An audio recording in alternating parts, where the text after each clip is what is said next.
So I'm here today at Arco's in Manteca, and this is our big roll-up door at the front. And once in a while, what'll happen is the door will not stop completely at the bottom, or it won't stop completely at the top. And I'm going to teach you how to set the limit stops on that. So that it will do that. Once in a while it'll get out of sync. So when you place the ladder, you want to make sure that the ladder is placed in this position just like this, and it's solid so that you're comfortable on it. And so this is the motor here. I actually lifted the cover on it, and I use this just a plastic ruler. I usually try to just leave it here up on top.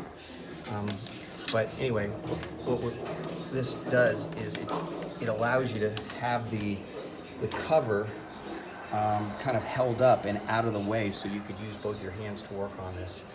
So there's 3 buttons here. One says close, one says open, and one says stop.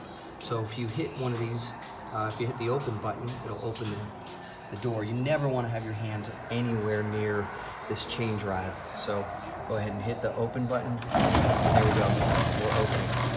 Now if you look up here, this is the left limit stop, and this is the right limit stop. When you see this thing, it's gonna go all the way, and it's gonna hit that little switch, and that's what tells it to turn off. When this thing gets pushed down right here. When that gets pushed down, that just told it to stop, and this thing stopped at the perfect height. When we close it, it's gonna go the opposite way, and it's gonna hit this limit switch here, and it's gonna close it. And what tells it when to close is these little guys right here. And sometimes they need to be adjusted. And to adjust them, you have to pull this little bar out, pull it straight out, and you could twist these things further forward or further backward, depending on what you need to allow the door to close properly. And that's it.